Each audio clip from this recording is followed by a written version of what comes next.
నమస్తే. Welcome to legend TV. ప్రస్తుతం నాతో పాటు బక్కా జాక్సన్ గారు ఉన్నారు. మాట్లాడే ప్రయత్నం చేద్దాం. రేవంత్ రెడ్డి వ్యాఖ్యలకు సంబంధించి మొన్న ఏదైతే విజయోత్సవ సభని సాక్షిగా మహిళల పార్టీ అంటూ కూడా దీన్ని ప్రస్తావించడం జరిగింది. 12 నెలలు చాలా దిగ్విజయంగా మా పార్టీ నడిచింది. మా పార్టీ కార్యకలాపాలన్నీ నడిచాయి. ఖచ్చితంగా అన్ని పనులు చేశామని వాళ్ళు చెప్తా ఉన్నారు. దీని గురించి మాట్లాడే ప్రయత్నం చేద్దాం. నమస్తే. వాస్తవం. మొన్న మరి విజయోత్సవ సభలో మరి రేవంత్ రెడ్డి గారు చెప్తా ఉన్నారు. మా పార్టీ వచ్చిన దగ్గర నుంచి ప్రతి హామీ నెరవేర్చామని చెప్తా ఉన్నాడు ఆయన. మరి మీరేం చెప్తారు దీనికి? ఏ హామీ నెరవేర్చిందో చెప్పలేదు. హ్మ్. అన్ని హామీలు నెరవేర్చారు. అన్నానంటే ఏదో చెప్తేనేమో బాగుండు. హ్మ్. అన్నానంటే ఏది నెరవేర్చినట్టు. హ్మ్. ఒక ఉచిత బస్ తప్ప. ఉచిత బస్ అంటే కొత్త బస్సులు వేసేదేం లేదు. హ్మ్. అందులోనే కిక్కిరుచుకుంటూ పోయారు జనాలు. హ్మ్. కాబట్టి అదొక్కటే సక్సెస్‌ఫుల్ అయిందన్న. హ్మ్. తక్కినయి అన్ని కటింగే కదా! హ్మ్. మరి మహిళల పార్టీ అంటున్నారు. మహిళల పార్టీ అసలు మహిళలకి చాలా న్యాయం చేస్తున్నాం. కోటీశ్వరులను చేస్తాం అంటున్నారు మహిళలు. మహిళా పార్టీ ఏంది? ఒకప్పుడు సోనియా గాంధీని మా తల్లి అనే అనే. ఆ! ఒకప్పుడు సోనియా గాంధీ గారిని ఆ! అదేదో అన్నాడు బలి దేవత అన్నాడు. అవును. బలిదేవత అన్నది ఇయాల బాజాప్తా మమ్మీ అనే అన్నాడాయన. ఇగో అవును. మరి ఆ! కాళ్ళు కడిగి నెత్తిన నీళ్లు జల్లుకోవాలంట. మా 4 కోట్ల తెలంగాణ బిడ్డలకు కన్న తల్లి ఆమెకు ఊడిగం కాదు, ఆమె కాళ్ళు కడిగి ఆ! ఆ నీళ్లు నెత్తి మీద చల్లుకు ఓకే. ఆ! అని ఈయననే అన్నాడు. ఇగ వేరే గూడా చానే మాట్లాడిండు. అదివరకు ఏమన్నాడు ఈయన ఈ పెద్ద మనిషి అది లేదు గాని నా దగ్గర క్లిప్పింగు. అదివరకు ఏమన్నాడు? బలిదేవత అని చెప్పిండు. హ్మ్. మరి బలిదేవత అన్నందుకు టీడీపీలో నువ్వు దానికి క్షమాపణ చెప్పినవా? హ్మ్. అప్పట్లో నేను స్పీచ్ ఎట్లుండాలంటే నేను టీడీపీలో ఉన్నప్పుడు నాకు తెలవక సోనియా గాంధీ గారు బలిదేవత అనుకున్నా. కానీ కాంగ్రెస్‌లోకి వచ్చినాక తెలిసింది. ఆ బలిదేవత గాదు మా మమ్మీ అని. మాకే మమ్మీ గాదు భారతదేశానికి అంతా మన తెలంగాణకు అందరికి కూడా 4,00,00,000 మంది మమ్మీ అని అన్నాడని మరి అట్లా రావాలి గదా! హ్మ్. పశ్చాత్తాపం లేదు. భయమేందనంటే ఆయనది ఎప్పుడు ఈయన పోస్ట్ కూడా వీక్తారో తెలవది. హ్మ్. ఎప్పుడు నౌకరు పోతదో తెలవది. హ్మ్. ఎప్పుడు మాజీ అయితాడో తెలవది. హ్మ్. అందుకనే ఈ 2, 3 స్పీచ్‌లలో చూడు రాహుల్ గాంధీని పొగుడుతుండు. అదివరకు మోడీతోని దోస్తానా చేసిండు. హ్మ్. హ్మ్. ఇయాల రాహుల్ గాంధీని పొగిడే పరిస్థితి పొగిడే పరిస్థితికొచ్చింది వాళ్ళకి. ఎందుకనంటే సోనియా గాంధీ పోస్ట్ పోయేటట్టుగా ఉన్నది. మహారాష్ట్ర ఎన్నికల తర్వాత ఇక నెక్స్ట్ మంత్‌కెళ్ళి ఎనీ టైమ్ తాడుదేగుతది. హ్మ్. ఆ పరిస్థితి ఉన్నది కాబట్టి ఈరోజు బయటకొస్తే ఒక వర్గాన్ని ఏర్పరచుకుందామని. హ్మ్. ఒక వర్గం కొంతమంది ఎమ్మెల్యేలను, హ్మ్. కొంతమంది మంత్రులను, కొంతమంది జనాలను ఎవరో ఒకళ్ళొస్తారు గానీ ఇయాల ఎవ్వరు రారు, ఎవరు మాట్లాడరు. నమ్మే పరిస్థితి లేదు. ఇంక్లూడింగ్ మినిస్టర్స్ గూడా. హ్మ్. పోతే గదే సీతక్క, దండుపాలెం గ్యాంగ్ వచ్చినోళ్ళుంటారుగా టీడీపీకెళ్ళి కాంగ్రెస్‌కు. హ్మ్. వేం నరేందర్ రెడ్డి, సీతక్క వాళ్ళే పోతారు ఎంబడి గాని, ఒరిజినల్ కాంగ్రెస్‌లో ఎవ్వరు పోరు. ఎవరు ఎంబడి కదలరు. హ్మ్. మొన్న లగిచర్ల దెబ్బకు ఇగ మొత్తం చతికిల అదే పడిపోయింది. మాట్లాడితే ఢిల్లీ పోయేస్తుండు కదా! మరి ఆ రేపు ఉండదంటారా సోనియా గాంధీకిని వీళ్ళకి? బ్రదర్ ఢిల్లీకి పోతుండు. ఎవరైనా కలిసే ఫోటోలొస్తున్నాయా బయటికి? హ్మ్. ఆడ సీఎం రమేష్‌తోని దోస్తాన బాగున్నది. హ్మ్. వ్యాపార సంబంధాలున్నాయి. ఈడీ కేసులున్నాయి. సీబీఐ కేసులున్నాయి ఈయన మీద. హ్మ్. ఓటుకు నోటు కేసులు అక్కడనే కొన్ని ఆస్తులు అవి ఉన్న దానిపైన ఉన్నది. అట్లా చాలా కేసులున్నాయి కాబట్టి ఆటిపైన పోతుండొచ్చు. హ్మ్. బీజేపీవోళ్ళని ఎవరో ముఖ్యులను కలవనీకి పోతుండొచ్చు. హ్మ్. అక్కడ ఇంకా లావాదేవీలు చాలా ఉన్నాయి కదా! అందులో ఏమైనా చేయనీకి కాంగ్రెసోళ్ళని కాదు కాంగ్రెస్ ఈ మధ్యల మల్లికార్జున ఖర్గేని కలిసినట్టు ఏదైనా ఫోటో చూసినావా నువ్వు? లేదు. ఖర్గేతోని. లేదు. పోనీ రాహుల్ గాంధీతోని, ప్రియాంక గాంధీతోని, హ్మ్. కేసీ వేణుగోపాల్‌తోని మరి ఎవరిని కలవనీకి పోతుండ్రు? హ్మ్. మీరు చెప్పాలా? ఏం జరుగుతుందంటారసల? ఎక్కువ శాతం బీజేపీ నాయకులను కలవనీకి పోతుండ్రు. హ్మ్. లేకుంటే అఫీషియల్స్‌ను. హ్మ్. అంతే. అంతే తప్ప కాంగ్రెస్ పార్టీ అధిష్టానంలో కలవనీకి, వాళ్ళని కలవనీకి పోతే ఫోటోలే వస్తాయి బాజాప్తా. అంటే బీజేపీ నాయకులు ఈయన్ని అలౌ చేసేంత ఛాన్స్ ఉంటదా? ఎందుకంటే ఇక్కడేమో పడట్లేదు కదా అసలు. ఎందుకు పడతలేదు వాళ్ళతోని బ్రహ్మాండంగా ఉన్నది ఈరోజు. హ్మ్. ఈరోజు వాళ్ళతోని బాగుండు కాబట్టే అదాని ఎంటర్ అయ్యిండు తెలంగాణలోకి. హ్మ్. లేకుంటే అదాని ఎందుకొస్తాడు ఈరోజు? హ్మ్. అదాని ఎంటర్ అయిందంటేనే వాళ్ళు బాగున్నారు కాబట్టి. హ్మ్. ఈరోజు అందరు రగిచర్లలో పోయి దీక్షలు, ధర్నాలు, గొడవలు చేస్తే హ్మ్. బీజేపీవోళ్ళు పోయి మూసినిద్ర చేసిండ్రు. హ్మ్. మూసిరెడ్డిని కాపాడనీకి. హ్మ్. మూసిరెడ్డిని కాపాడనీకి మూసినిద్ర హ్మ్. మురికి నీళ్ళ దగ్గర. చెప్తుండ్రుగా కాబట్టి బానే ఉంది ఇక్కడంతా అసలు కూల్చాల్సిన పనే లేదు. మీరేం చేయాల్సిన పనే లేదంటున్నారు. అవును. లగిచర్ల గురించి మాట్లాడొద్దు. అది టార్గెట్. హ్మ్. మూసి గురించి మాట్లాడతారు. హ్మ్. లగిచర్ల సబ్జెక్ట్ అనేది డీవియేట్ కావాలి. హ్మ్. అది విశ్వేశ్వర రెడ్డి గాని, కిషన్ రెడ్డి కానీ బండి సంజయ్ వాళ్ళ ఎజెండా ఉమ్. దాన్ని ఫుల్ఫిల్ చేసుకుంటారు. కానీ లగచర్ల ఇష్యూ సంగతి ఏంటి అసలు? అంటే ఏమైంది? ఇప్పుడు దాదాపు 40 మంది పైగా అరెస్ట్ చేసినట్టు తెలుస్తా ఉంది. కనీసం ఇప్పటి వరకు వాళ్ళ దగ్గర నుంచి వచ్చిన వాంగ్మూలం ఏంటి? అసలు వాళ్ళు ఏం చెప్తున్నారు? అసలు రైతులు ఉన్నారా? చనిపోయారా? అసలు దానికి సంబంధించి కూడా ఎక్కడా కూడా డీటెయిల్స్ ఇవ్వట్లేదు. అయితే ఆడెవ్వరు కూడా దాదాపు 12,000 ఎకరాల భూములు అక్కడ ఎవరు కూడా ఇది లేదు. ఉమ్, నేను వేములవాడలో మాట్లాడుతున్నా రేవంత్ రెడ్డి, నేను 12,000 ఎకరము మేము ఫార్మా కంపెనీలు పెట్టి మా వాళ్ళు నౌకర్లు ఇద్దామని చూసిన ఈ 12,000 ఎకరాలు కాదు 20,000 ఎకరాలు.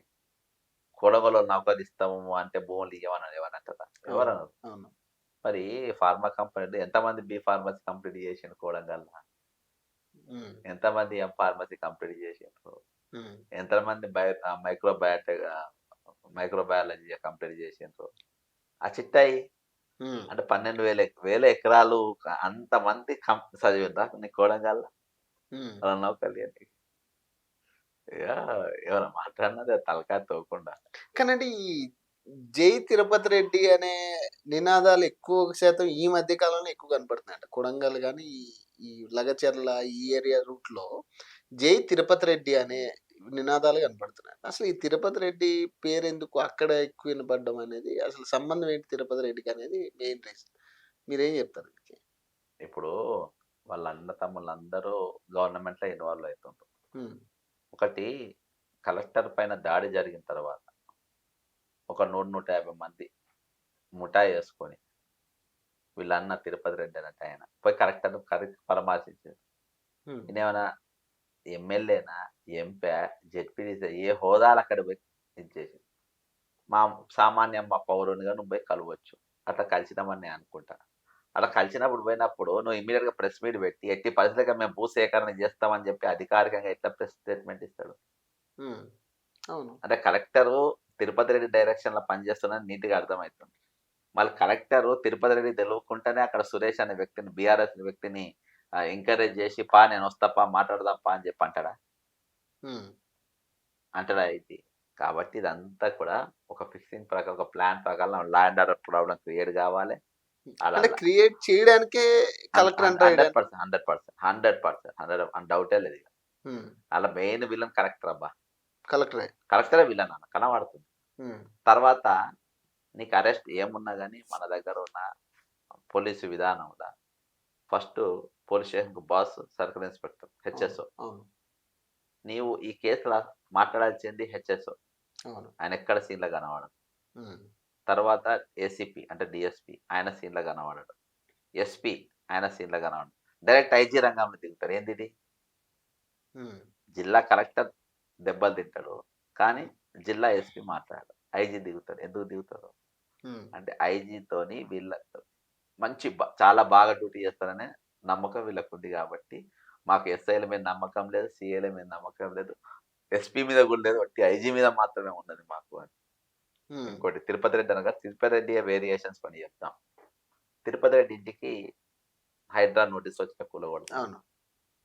నోటీస్ వచ్చినప్పుడు ఈ తిరుపతి రెడ్డి ఒక విధవ నాకు నోటీస్ పంపిండు. ఆ నోటీస్ నేను పాటించాలన్నా, దాన్ని గౌరవించాలన్నా, ఆ పంపినోడు ఒక విధవ, ముఖ్యమంత్రి పనిపాటు లేదు, ఈ పనికి మాన నోటీసు తీసుకుపోయిన ఛాలెంజ్ చేసి దీన్ని కొట్టేపిస్తాను, కోర్టుకు పోయి కొట్టేపించాడు. కొట్టేపియంగానే పంపినోడు పనికి మాన ఏదో అయిపోయింది. పంపినోడు ఎవడు? ముఖ్యమంత్రి వాళ్ళ తమ్ముడే. తమ్ముడిని ఎదవని చేసినావు కదా నువ్వు. తమ్ముడిని ఎదవని చేసినప్పుడు నువ్వు నన్ను ఎదవ చేసినావు, నా ఆర్డర్ నువ్వు ఖాతరు చేయలేదు, కోర్టులో పోయి సవాల్ చేసినావు, నీవు స్టే తెచ్చుకున్నావు, ఇంకోసారి నువ్వు నాతో మాట్లాడదు, ప్రభుత్వంలో ఎక్కడ ఇన్వాల్వ్ కావద్దని అనేది పోయి కోడంగల్లో నేను భూములు బారపాటు చేస్తా, నీ ఇల్లేమో కూలగొట్టదు, మంది భూములేమో గుంజుకుంటావు, హైడ్రాకు నువ్వేమో సహకరించావు, స్టే తెచ్చుకుంటావు, ఫార్మా కంపెనీ పెట్టడానికి వాళ్ళ సొంత భూములు వాళ్ళకి ఇవ్వాలన్నా. ఇది ఎక్కడ న్యాయం? నాకు అర్థం కాలేదు. ఇది ఒక నన్ను హేతుబద్ధంగా ఉందా? ఇక్కడ ఇక్కడ చట్టాన్ని గౌరవించినోడు, ఇక్కడ హైడ్రా నిబంధనకు లోబడినోడు, గౌరవించినోడు, ఈరోజు వాళ్ళకి సహకరించినోడు అక్కడ పోయి సహకరించబడడు. ఎక్కడిది? మీ భూములన్నీ మాకు ఇచ్చేయమని కలెక్టర్ పరామర్శించబడేది. అంటే బేసిక్ గా తిరుపతి గేమ్ అంతా. గేమ్ అంతా అంటే ఇప్పుడు ఇప్పుడు లగచర్ల ఇష్యూకి సంబంధించి 100% ఇన్ని ఎగ్జాంపుల్ చెప్పిన కదా బ్రదర్, ఉమ్, ఇన్ని ఎగ్జాంపుల్ చెప్పిన నేను నీకు. ఉమ్. అసలు వాళ్ళకి ఏం మరి సంబంధం? ఎందుకు బిఆర్ఎస్ ఈ గేమ్ ఏంటి అంటే బిఆర్ఎస్ వాళ్ళు చేయించారని బిఆర్ఎస్ వాళ్ళ ఇన్వాల్వ్మెంట్ ఉంది ఇందులో అని చెప్పి రకరకాల బీఆర్ఎస్ వాళ్ళకి షోక్ ఏం తెలుసా అబ్బా, ఉమ్, మేము చేపించినామని మీ అనోన్ రాని వీళ్ళకు ఉమ్. మేము కొట్టాడుతున్నామని. అంటేనే మంచిదనే బ్రదర్ వీళ్ళ దగ్గర బీఆర్ఎస్ దగ్గర సబ్జెక్ట్ లేదు, ఉమ్, ఎట్లా స్టెప్స్ వేయాలనో స్టెప్స్ లేవు. ఉమ్, గతంలో ఈ తప్పులని వీళ్ళు చేసి వచ్చిండ్రు కాబట్టి నోరు పెద్దగా లేదు. ఉమ్, ఏమైనా క్లెయిమ్ వస్తే వేసుకుంటుర్రు హీరో అయిదామని. ఉమ్, అసలు రేవంత్ రెడ్డి గెలిపించిందే పట్నం మహేందర్ రెడ్డి వాళ్ళ తమ్ముడు, పట్నం మహేందర్ రెడ్డి పట్నం మహేందర్ తమ్ముడు నరేందర్ రెడ్డి. ఉమ్. వీళ్ళే గెలిపించిన ముఖ్యమంత్రి అయితే మాకు లాభాలు వస్తాయని మరి నిన్న ఆయన సాక్షాత్తు కోర్టులోనే అంటుండు కదా నీ పతనం ఈ నుంచే స్టార్ట్ అయింది రేవంత్ రెడ్డి అంటుండు. అనుకుంటే ఉమ్, మనం దోస్తులము కలిసి అంటారు ఎవరు అట్లా ఉమ్. తిట్టుకుంటున్నా కదా వీళ్ళకి నెక్స్ట్ ఈయనకు ఛాన్స్ ఉండేది. ఉమ్, కాబట్టి వాళ్ళు అనుకున్నాయని ఫుల్ఫిల్ అవుతున్నాయి. ఉమ్. మళ్ళీ అంటే ఇప్పుడు బిఆర్ఎస్ ఎప్పుడైతే బ్రదర్ నీకు అది ఆపాలని ఉంది, డే 1 కే స్టార్ట్ చేయాలి కదా. ఎప్పుడైతే వాళ్ళు ల్యాండ్ సేకరిస్తున్న లగచెల గొడవకెళ్ళే నరేందర్ రెడ్డి ఎందుకు రోడ్ ఎక్కాలి? డే 1 కే అది ఆపడానికి ప్రయత్నం చేయాలి కదా. డే 2 ఎందుకు అంటే వీళ్ళకు అక్కడ ల్యాండ్ ప్రాబ్లం క్రియేట్ కావాలి, లేకుంటే న్యాయపరం వాళ్ళందరి తరఫున కోర్టుల కేసులు ఎందుకు కేలే పట్నం మహేందర్ రెడ్డి ఆ రోజు కాళేశ్వరం మీద కాంగ్రెస్ పార్టీ వేయించినట్టు అంటే ఇద్దరు దొంగలే 1000%. ఇప్పుడు కాళేశ్వరం భూముల కోసం ఆపినప్పుడు ధర్నాలు ఘాట్ చేసింది ఇదే దాసోజు శ్రవణ్ కాంగ్రెస్ పార్టీలో ఉన్నాడు, ఇదే దామోదర నరసింహ ఇప్పుడు మంత్రిగా ఉంటూ అప్పుడు నేనున్నా. ఇప్పుడు నేను కూడా కాళేశ్వరం పైన ఇవాళ కూడా నా పిటిషన్. అవును. మరి నువ్వు పిటిషన్ ఎందుకు చెప్పారా వాళ్ళతో లాయర్లను పెట్టి? ఇప్పుడు అది ఆపాలంటే ఇప్పుడు తిరుపతి రెడ్డి రోడ్ ఎక్కి ధర్నా చేసిందా పిటిషన్ ఇవ్వగానే? కోర్టుకు పోయిండు. అవును. మరి దాన్ని నువ్వు తీసుకొని నువ్వు కూడా కోర్టుకు తీసుకుపోవాలిగా. పట్న నరేందర్ రెడ్డి అంటాడు కోర్టుకి ఏం తీసుకుపోలే, నువ్వు ధర్నాలు రాస్తారు ఒకళ్ళని చెప్పించినావు. అంటే వాళ్ళకు వీళ్ళు న్యాయపరంగా కొట్టాడకుంటే వీళ్ళు భూములు వాడు గుంజుకోవాలి, దానికి వాడు ఎగబడతా అంటే నువ్వు తవ్వేస్తా ఉంటావు. ల్యాండర్ ప్రాబ్లం క్లియర్ కాగానే మనకు క్లియర్ అయిపోయింది గుంజుకోనికి. ఇలా వాళ్ళు రైతులు గట్టిగా నిలబడ్డారు కాబట్టి ఓకే, నిలబడకుంటే కాబట్టి పట్నం వాళ్ళను వీళ్ళని ఎవరు నమ్మనికి లేదు. ఈరోజు వాళ్ళే భూమి ఓనర్స్, ఎవరికి వాళ్ళే వాళ్ళ పోరాటం వాళ్ళే చేసుకొని ఈరోజు తిరగబడుతుండ్రు. దాని మీద బీఆర్ఎస్ లో కూడా బీఆర్ఎస్ కావాలని హీరో చేస్తాడు రేవంత్ రెడ్డి చేస్తారు అంతే కదా. బీఆర్ఎస్ ఏం సంబంధం? బీఆర్ఎస్ లకి ఏం సంబంధం బాస్? అక్కడ వాళ్ళకి ఏం సంబంధం? నిన్న కూడా చెప్తుండగా అడ్డు వస్తే ఎవరినైనా కూడా అరెస్టులు చేస్తాం తొక్కుకుంటూ పోతాం అంటుండే కదా రేవంత్ రెడ్డి. ఇవాళ 4 రోజులు అయితే మాజీ అవుతారు, రేపు ఆయన దొక్కుతారు. ఇక మాజీ అవుతారు. ఏ పోలీసు వాళ్ళని చూసి నువ్వు ఎగురుతున్నావు అదే పోలీసు వాళ్ళని దొక్కుతారు. అదే ఇవాళ నీ ప్రభావం కానీ నీ ప్రతిభ కానీ అందరికి గెలిచిపోయింది. నువ్వు ఏం చేయగలుగుతావు, ఏం చేయలేవు. అదేదా అట్లా చెల్లని నోటుకు గీతలు ఎక్కువ అన్నట్టు నువ్వు చెల్లని నోటు అని తెలిసిపోయింది ఈరోజు. ఎక్కడ పోయినా కనీసం గ్రామ సర్పంచ్ కూడా తెలిసే పరిస్థితి లేదు. ఈరోజు తిట్టనోళ్ళు లేరు. ఏం లాభం? మరి అంటే ఈ విజయోత్సవాలకు సంబంధించి మీరేం చెప్తా ఉంటారు? దాదాపు వారోత్సవాలు చేస్తున్నామని వాళ్ళు చెప్తా ఉన్నారు. ఈ రోజు కూడా కొన్ని చోట్ల జరుగుతా ఉంది. మరి మీరేం చెప్తారు? విజయోత్సవాలు చేసుకునే సందర్భమైన కాంగ్రెస్ పార్టీ వాళ్ళకి అసలు విజయోత్సవం దేనికోసం జరుపుకుంటారు కాంగ్రెస్ వాళ్ళకి కన్ఫ్యూజన్. ఒక్కటే రోజు ముందు అదే వరంగల్లా మహేష్ కుమార్ గౌడ్ ఏం మాట్లాడిండ్రు? కాంగ్రెస్ పార్టీ వాళ్ళు ప్రభుత్వం విధానాలపైన నారాజుగా ఉన్నారు. కాంగ్రెస్ పార్టీ వాళ్ళు నారాజుగా ఉన్నప్పుడు మరి విజయోత్సవాలకు మరి ఎక్కడ ఉంది? అది విజయోత్సవాలకు తావెక్కడి? ఒక పిసిసి అధ్యక్షుడే ఇక్కడ మా క్యాడర్ మొత్తం నారాజుగా ఉంది, కాంగ్రెస్ పార్టీ వాళ్ళు నారాజుగా ఉండని చెప్పినప్పుడు మరి వాళ్ళకి నీకు రీజన్ ఎక్కడ ఉంది అసలు ఇక్కడ విజయోత్సవ సభ జరుపుకోవడానికి? ఏడున్నది చెప్పు. కాబట్టి సీతకేమో ఒకటి చెప్తా ఉంది, ఖచ్చితంగా మహిళలకు సంబంధించి సోలార్ ప్లాంట్ ఏదైతే ఆదానికి సంబంధించిన సోలార్ ప్లాంట్ మేము మహిళలకు అప్పచెప్తాం, ఖచ్చితంగా కోట్లాది ఏమంటారు రూపాయలు జనరేట్ చేస్తారు మహిళలు, రేపటి నుంచి కోటీశ్వర్లు అవుతారు అంటున్నారు. మరి ఇప్పుడు అదాని అమెరికాలో పట్టుబడ్డ లంచం ఇచ్చేటప్పుడు మరి మీకు ఆ పాట లంచం ఇచ్చిండు ఈ ప్రాజెక్ట్ గురించి మాట్లాడమని? 2000 కోట్లు ఇచ్చిందని అమెరికాలో పట్టుబడ్డాడు. మరి అదాని గురించి పేరెత్తాంది కదా. మరి నీకు నరేంద్ర మోడీ చెప్పిండా? సీతక్కకు చంద్రబాబు నాయుడు చెప్పిండా? ఎన్డీఏ కూటమి చెప్పిందా?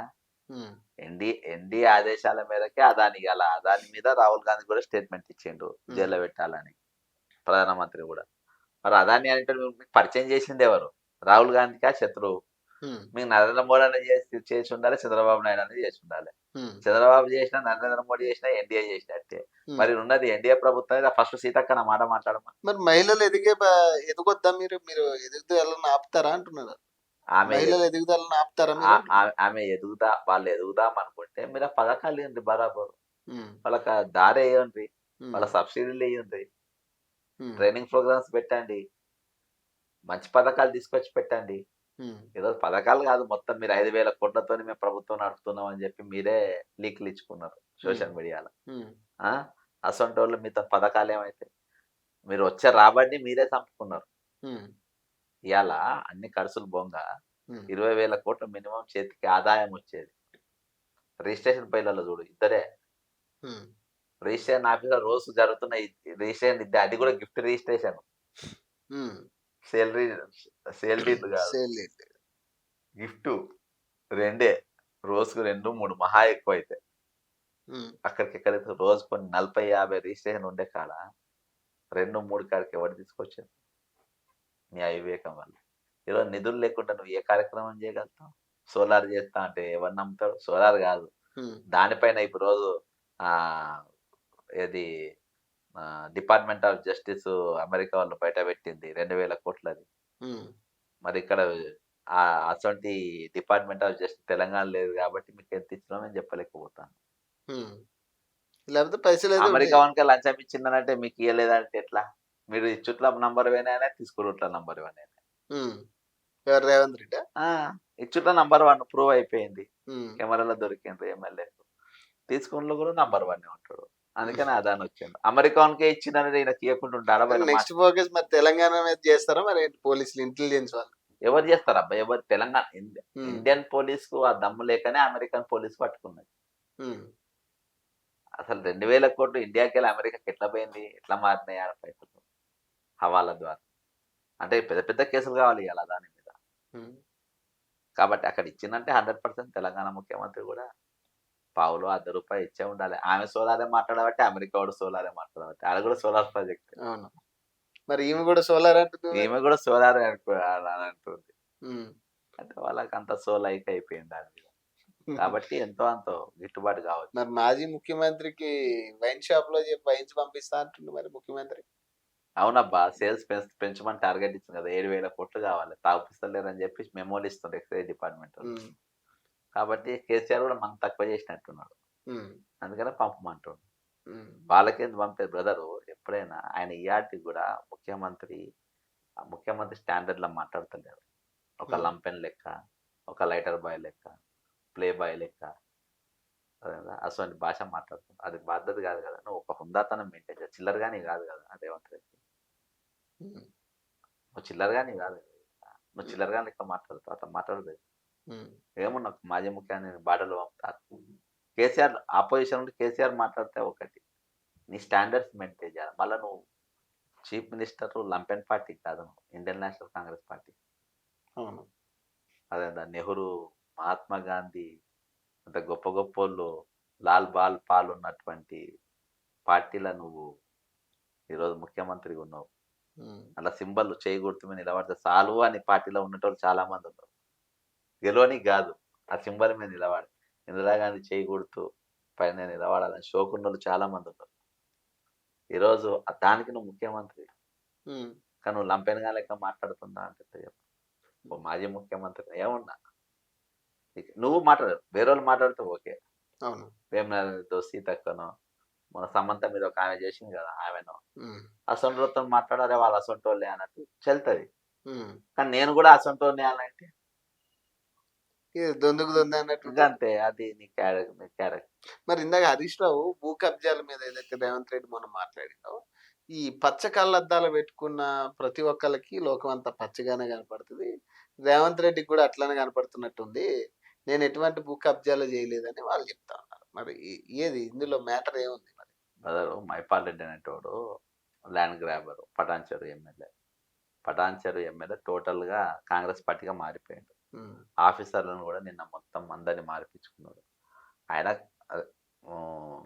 హరీష్ రావు ఎక్కడెక్కడ కబ్జాలు ఉన్నాయి, కొల్లూరులో కొల్లూరులో చాలా పెద్ద ల్యాండ్ పోయింది. ఈయన ఎవరైతే అచ్చా అచ్చా ఆయన భార్య ఎదురు తిరిగింది. ఆ భూముల గురించే కావచ్చు మాట్లాడొచ్చు.